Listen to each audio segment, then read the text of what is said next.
জনক সাহাবী এসে মোহাম্মদ সাল্লাল্লাহু আলাইহি ওয়াসাল্লামকে বলছেন যে আল্লাহ রাসূল সাল্লাল্লাহু আলাইহি ওয়াসাল্লাম, আমি শুধু সাহাবীদের কথাটা ভাবি, একটু কল্পনা করেন তো হাদিসটা কি মজার। এসে বলছে, আচ্ছা নবী রাসূলুল্লাহ তো জান্নাতে যাবে, কি কোশ্চেন দেখেন, নবী রাসূলুল্লাহ তো জান্নাতে যাবে, তো যে জি, আমি যদি জান্নাতে যাই, সাহাবী বলছে আমি যদি জান্নাতে যাই, আবার ধরেন আপনাদের মতো আমল টামল তো নাই, হালকা ফুলকা কিছু করেছি, তো আপনি আমি কি একই জান্নাতে থাকবো না আলাদা? তখন মুহাম্মদ সাল্লাল্লাহু আলাইহি ওয়াসাল্লাম বলছে, জান্নাতের 100টা স্তর, একটা স্তরের দূরত্ব পৃথিবী থেকে আসমান, তো যে যে অনুযায়ী আমল করবে সে সেই উঁচু জায়গায় থাকবে। তখন সাহাবী বলছে, আরে আমার গায়ের লোম দাঁড়িয়ে গেছে ভাই, কি যে মজার হাদিস দেখেন।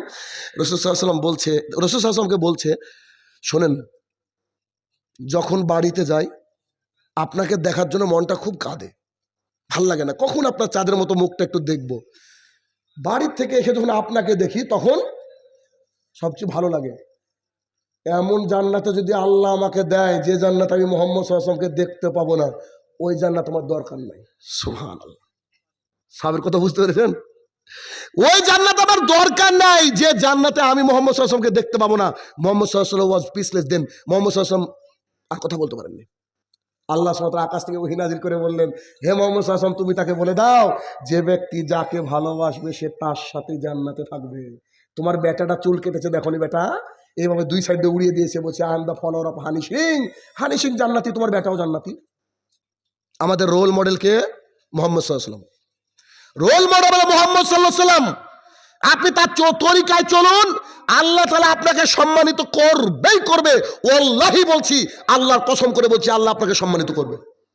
আজ থেকে দাড়ি রাখেন, টাকনুর উপরে প্যান্ট পরেন, 5 ওয়াক্ত সালাত আদায় করেন, দেখবেন পরের দিন থেকে আপনাকে জাতি সম্মান করবে, করবেই করবে। কিন্তু আমরা উল্টো, আমরা উল্টো। রাসূলুল্লাহ সাল্লাল্লাহু আলাইহি ওয়াসাল্লামের জন্য কত সাহাবায়ে কেরাম জীবনটাকে দিয়ে দিয়েছে, কত সাহাবী আল্লাহ রাসূলের শুধু তার সাথে দেখার জন্য বাড়ির থেকে অত্যাচারের বুলডোজার তার বুকের উপরে চলেছে, তবুও তারা কি ছেড়ে দিয়েছে? ছাড়েনি। কেন? তাদের যে উপলব্ধি ছিল ওই উপলব্ধি আমাদের, বলেন, আমাদের নাই। ওই উপলব্ধি লাগবে যে উপলব্ধি সাহাবায়ে কেরামের ছিল। দেখেন তো আজকে ইয়াং ছেলেরা ফ্রি ফায়ার, পাবজি ইত্যাদি ইত্যাদি নিয়ে একবারে অলিতে গলিতে ব্যস্ত।